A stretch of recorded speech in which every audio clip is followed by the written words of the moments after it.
Olá, seja bem-vindo ao Diálogos, o programa da TV Unesp que discute pesquisas e avanços científicos do Brasil e do mundo.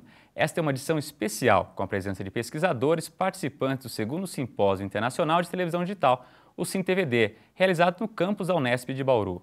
E hoje vamos falar sobre as novas forças em jogo com a digitalização da televisão, ou seja, os modelos de negócio. Recebemos o assessor da Secretaria Executiva do Ministério das Comunicações, James Gergen, e também conosco o professor do Programa de Pós-Graduação em TV Digital da Unesp, Francisco Belda. Bom, primeiro, queria agradecer a participação de vocês aqui no nosso programa.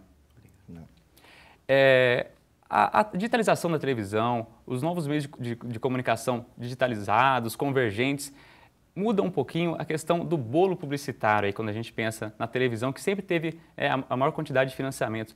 Como é que começa a se pensar agora modelos de negócio para a televisão? Bom, eu acho que eu posso começar respondendo.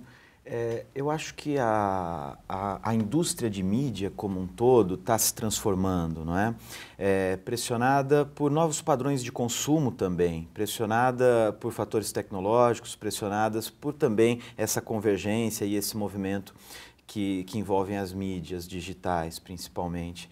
Eu acho que é um momento de transição, os cenários ainda não estão claros, eu acho que esse novo modelo de negócios ele está em construção e a sua pergunta se refere a um elo particular do modelo de negócio, que é o elo comercial, que é o elo da cadeia publicitária. E nesse sentido, eu acho que pode haver um grande incremento nas formas de comercialização de publicidade através das mídias audiovisuais e principalmente a televisão, que até hoje sempre foi o carro-chefe desse bolo, né? Eu acho que esse incremento envolve não apenas formas interativas de publicidade e também novas oportunidades de acesso a conteúdos sob demanda, conteúdos pagos que podem ser adquiridos não apenas por meio de uma assinatura mensal de canais pagos, por exemplo, mas a partir de conteúdos específicos que eu possa comprar por meio de micropagamento.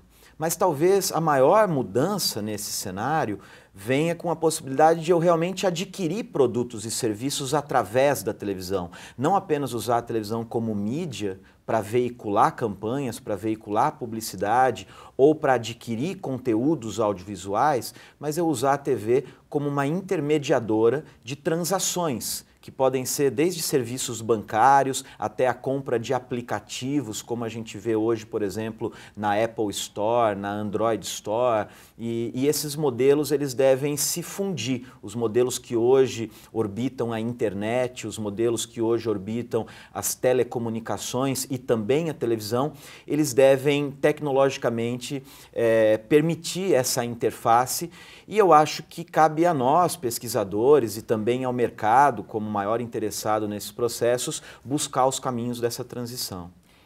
Questão do intervalo comercial, será que isso vai acabar sendo mudado também?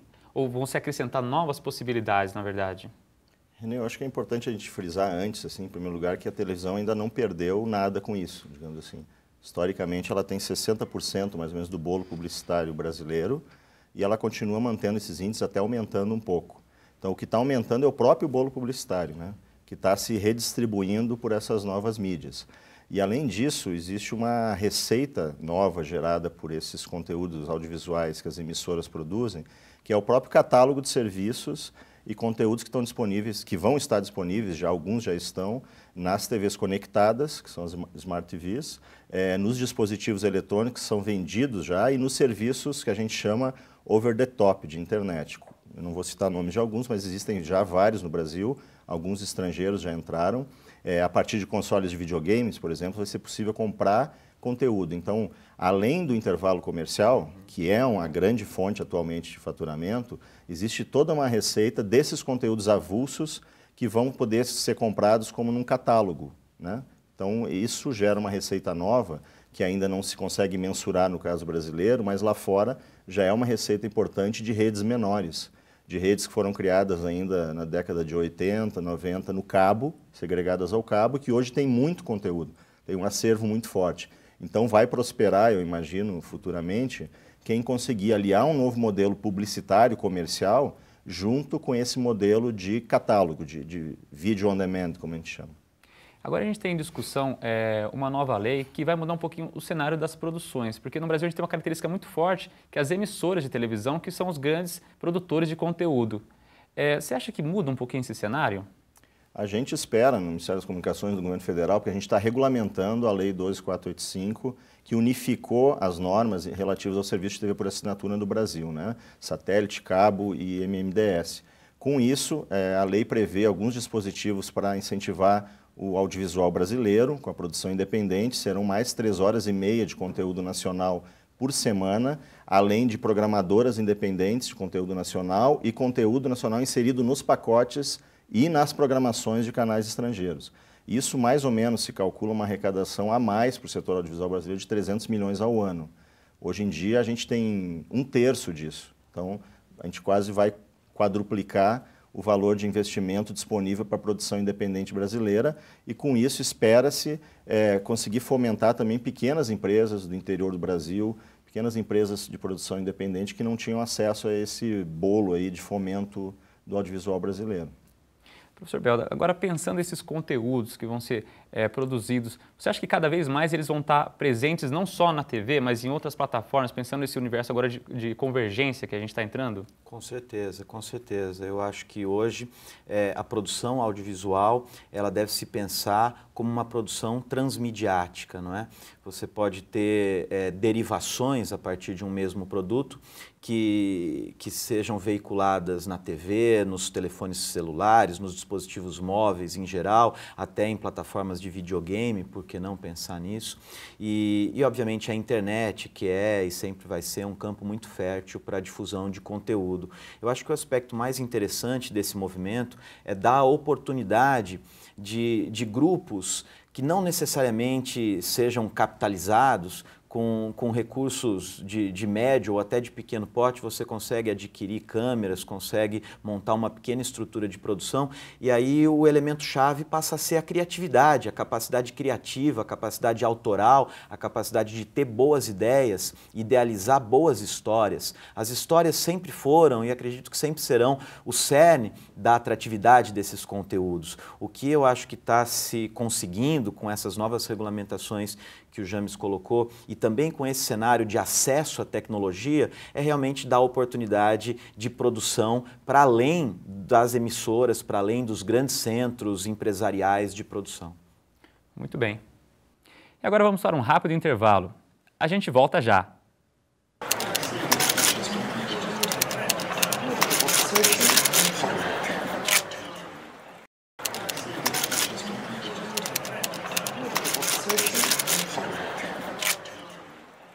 Voltamos com Diálogos. Hoje conversamos sobre modelos de negócio para a televisão digital. Aqui com a gente, James Gergen e Francisco Belda. Bom, a gente conversou um pouquinho no bloco anterior sobre essa digitalização, esse processo agora que a televisão digital está entrando. Ela foi inaugurada oficialmente em 2007. Criou-se bastante expectativa, né, em relação, principalmente, acho que talvez a interatividade. O pessoal pode até achar que caminha devagar a questão da digitalização da TV. Mas tem um calendário previsto para isso? Uhum. Eu diria que o governo e as emissoras estão fazendo a sua parte no sentido da infraestrutura, porque o apagão analógico, como a gente chama, ou seja, quando as transmissões analógicas vão deixar de ser propagadas e vai imperar o digital, ele ocorre em 2016. A gente vai completar 4 anos de TV digital e já conseguiu digitalizar quase 50% das emissoras brasileiras, ou seja, o transmissor digital colocando um sinal de melhor definição, né, de maior capacidade, robustez e qualidade de áudio e vídeo. Isso está andando muito bem. Há algumas questões que o decreto previa, como, por exemplo, a multiprogramação e a interatividade, ele não obrigava, ele não condicionava as emissoras. Então, obviamente, está ligado a um processo de opção de modelo de negócios, em termos de receita, tudo isso que as emissoras devem estar nos seus planos de negócio calculando para ver o melhor momento para entrar. Hoje em dia, a gente sabe que não há interatividade na TV digital devido a essa opção. Então, a gente precisa planejar muito bem essa transição para conseguir, obviamente, a TV digital, ela permite cada vez mais que a televisão deixe de ser um eletrodoméstico passivo e passe a integrar e quase incluir digitalmente uma população que não tem, por exemplo, computador em casa. Então, a gente precisa trabalhar nesse processo, mas ele não é um processo previsto na regulamentação com data marcada. Então, isso eu imagino que o mercado vai começar a se adequar E nesse sentido é muito importante a experiência que for possível fazer nas TVs educativas, nas TVs universitárias, que é um espaço rico para isso acontecer, para as experimentações desses modelos de interatividade, porque a gente tem várias possibilidades de interatividade e inicialmente a interatividade local, que é aquela que se faz com controle remoto, com pouco recurso, é que eu imagino a que vai começar a acontecer. A interatividade plena, como da internet, ela vai ser uma realidade para as TVs conectadas que tiverem banda larga, né, o famoso canal de retorno, que isso não é uma realidade no país, que tem 27% só de penetração de banda larga ainda. Professor Belda, agora, em relação à interatividade, o que é essa interatividade? Vai oferecer serviços? Vão ser novas propostas audiovisuais? O que se esperar da interatividade? A interatividade é difícil definir de uma forma fechada, porque ela depende de fatores, por exemplo, como o canal de retorno, como o James colocou. Dependendo do tipo de canal de retorno, dependendo até da existência ou não deste canal de retorno, a interatividade ela é mais ou menos limitada. A interatividade local, aquela que acontece apenas no set-top box, que é o dispositivo que ficaria ao lado do televisor e onde se rodariam essas aplicações locais, você pode, por exemplo, ter conteúdos complementares que sejam exibidos de forma sobreposta à linha principal de vídeo, mas você não poderia enviar os seus próprios dados, você telespectador, para a emissora. Você apenas interage com dados que a emissora lhe envia. Agora, uma interatividade mais avançada, uma interatividade plena, que é com um canal de retorno, que pode ser diretamente pelo televisor ou que pode ser com um dispositivo como um telefone celular, aí você abre possibilidades muito mais intensas, onde o telespectador realmente participa daquela transmissão, seja enviando o seu próprio áudio para participar, por exemplo, de um fórum de debates que um programa como o seu, por exemplo, pode lançar, ou até mesmo lançando vídeos, se você tiver um canal de retorno extremamente robusto, vídeo do telespectador indo de volta para a transmissão. Obviamente esse é um cenário muito mais complexo e que dependeria de um canal de retorno intenso. Agora, no que se refere à interatividade, eu acho importante registrar que mesmo que isso ainda não tenha chegado aos lares brasileiros, já houve a construção de um patrimônio de conhecimento e de pesquisa muito grande no Brasil em torno do projeto Ginga, que estabeleceu um middleware, uma plataforma intermediária de software própria para o nosso sistema de televisão digital brasileiro. Eu acho que isso envolveu, de uma forma inédita, acredito, grupos de pesquisa de todo o país, principalmente da área de computação e engenharia, e agora também profissionais e pesquisadores da área de comunicação começam a se envolver nesse processo. Só para dar uma informação, foram 22 consórcios de pesquisa, 1.200 pesquisadores de 2003 até 2007 envolvidos. Pois é, e agora a gente está com o Ginga em vias de conclusão. E uma vez concluído esse middleware, eu acho que vai se iniciar um movimento muito interessante de prototipação, de desenvolvimento de aplicações. E aí grupos como esse da TV Unesp, onde nós estamos, o programa de TV digital aqui da Unesp de Bauru, tem um papel muito importante em idealizar, criar e desenvolver essas aplicações em cima da plataforma Ginga.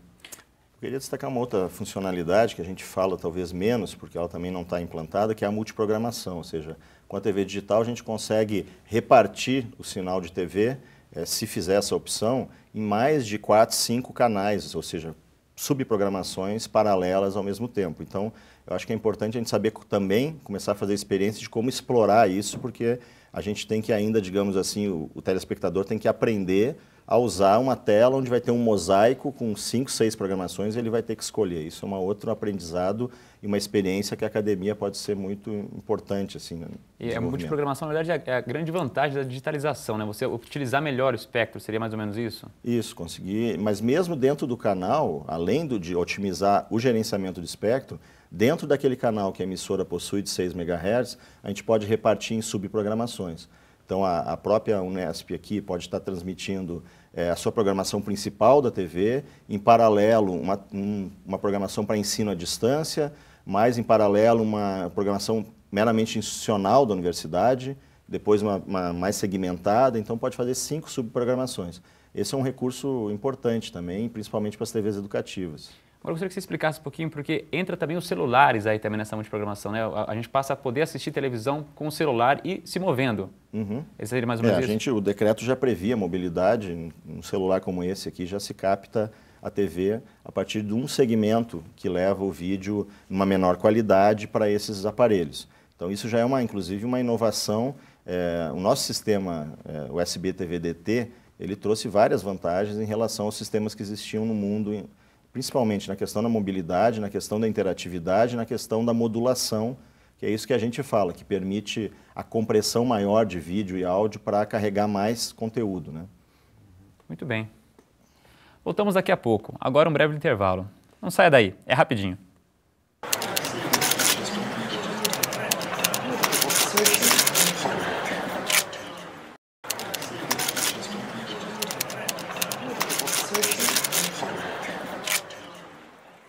Voltamos com Diálogos, edição especial sobre o Simpósio Internacional de Televisão Digital.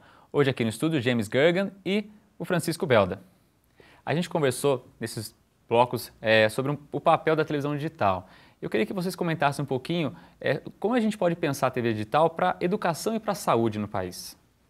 A gente tem uma preocupação bem forte do governo desde 2003, quando o projeto foi pensado, em trabalhar conteúdos educacionais, didático-pedagógicos para a saúde, a telemedicina. Então, várias aplicações desse projeto que o professor tinha mencionado anteriormente já se preocupavam com isso. A ideia agora é incrementar. O decreto prevê 4 canais da União a serem explorados diretamente pelo governo, que vão tratar, no caso de educação, de saúde, de cidadania, de cultura, e um do Poder Executivo, onde os programas da TV Brasil vão ser veiculados.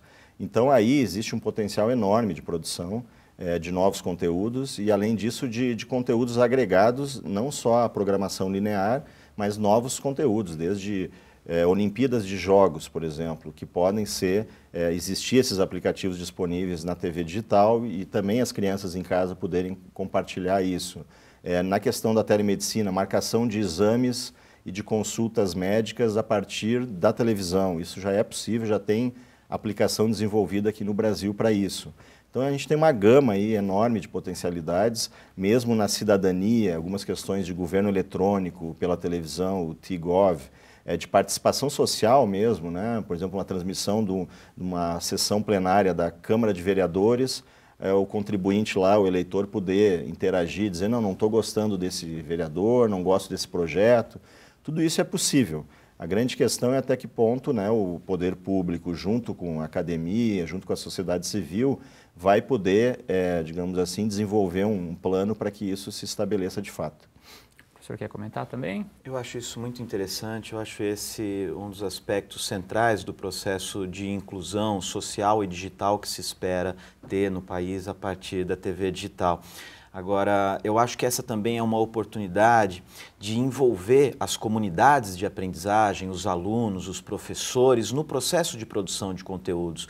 Ou seja, eu acho que esse ambiente de convergência, de acesso à tecnologia, permite que essas comunidades sejam encaradas não apenas como telespectadores de conteúdo, mas como potenciais produtores de conteúdo, seja através de um projeto piloto ligado a um telecentro, a um ponto de cultura, ou mesmo a uma rede de escolas estaduais ou municipais ou escolas de ensino técnico, onde alunos, técnicos de laboratório, professores, a comunidade escolar seja chamada a retratar suas experiências em vídeo, em áudio e disponibilizar isso de forma colaborativa, inclusive criando redes, repositórios de perguntas, onde uma escola pergunta, outra escola responde. Nós fizemos um projeto com isso envolvendo escolas estaduais na cidade de São Carlos. Foi um projeto muito bem sucedido, financiado pelo CNPq e pela FAPESP, renovado por 3 anos e que nós tivemos um resultado muito além até dos produtos audiovisuais que foram produzidos. O resultado maior é a motivação que a gente conseguiu levar a essas escolas, a partir do momento que você dá a um aluno de periferia, por exemplo, a oportunidade de manejar câmeras, de manejar microfones, de se ver no vídeo e de ser protagonista da sua própria experiência de aprendizagem. Vocês acreditam no papel da universidade? Porque as possibilidades são muitas, né? A gente pode pensar aqui para a educação, para a saúde. E qual que é o papel da universidade para tentar auxiliar essa busca por um conteúdo novo, utilizar as potencialidades da plataforma? Eu acho que o principal desafio, na verdade, é um que a gente já está percebendo e está enfrentando, é unificar, não unificar, mas conseguir fazer, dialogar áreas que são afins e que são produtoras e fornecedoras de tanto de material de pessoas quanto de material técnico mesmo para isso, ou seja, ciências da computação, comunicação social, artes e design, engenharia, essas 4 pelo menos áreas não podem mais trabalhar separadamente.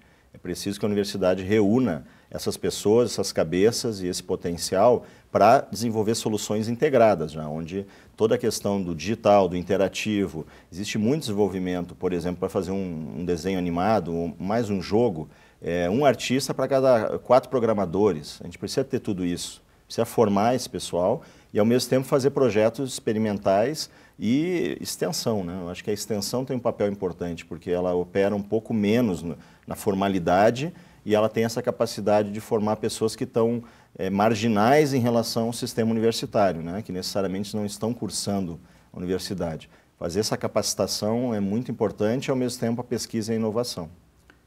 Eu acredito também, René, que além dessa transdisciplinaridade, que é fundamental nesse ambiente que nós estamos conversando, é importante também que haja uma transinstitucionalidade, ou seja, a universidade também não pode se isolar em relação a outros atores sociais que estão nesse processo de convergência tecnológica, audiovisual, televisão digital. Por exemplo, a universidade tem que ter um diálogo muito estreito com o mercado, a universidade tem que ter um diálogo muito estreito com entidades da sociedade civil organizada, organizações sociais, por exemplo.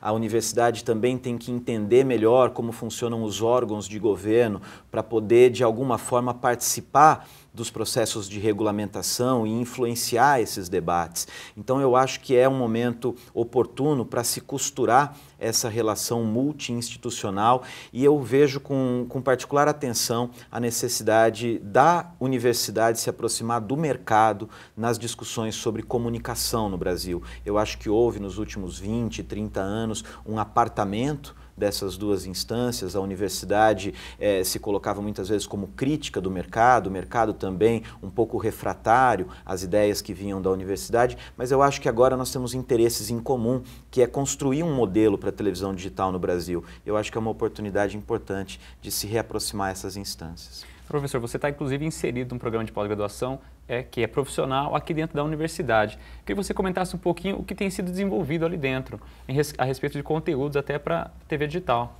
Olha, são muitas pesquisas, eu não seria capaz de sintetizá-las tão rapidamente. São dezenas de professores, dezenas de alunos, cada um com uma área de pesquisa, a tecnologia, por exemplo, a educação é outra linha de pesquisa do programa e a gestão da comunicação é uma terceira linha do programa. O que a gente tem visto lá são ideias muito promissoras, alguns protótipos que inclusive são funcionais, bastante conteúdo inovador do ponto de vista de roteiros interativos, programas de educação assistida por televisão digital. Eu acho que eu convidaria os nossos telespectadores a acessar a página do programa na internet, dentro do site da Unesp, ou através de um mecanismo de busca qualquer, e conhecer um pouquinho das experiências que são feitas lá. Eu destacaria 2 pesquisas que eu conheço um pouco mais por participar, que é uma pesquisa que envolve modelagem de conteúdos educativos, fazer uma espécie de mapa de referência para a produção de conteúdos educativos em televisão digital, porque a gente imagina que muitos grupos irão se envolver com isso, seja em plataformas de EAD, educação à distância, ou mesmo com conteúdos de linha mais criativa, né, autorais. Então a gente está procurando mapear esse cenário. E um outro projeto que nós pretendemos iniciar é um projeto de pesquisa sobre modelos de comercialização de conteúdos, que é isso que a gente estava dizendo no primeiro bloco desse programa. Muito bem, queria agradecer a participação de vocês aqui no nosso programa. O Diálogos Especial Cine TVD de hoje fica por aqui. Acompanhe a TV Unesp também em nosso site e nas redes sociais. Muito obrigado por estar com a gente e até mais.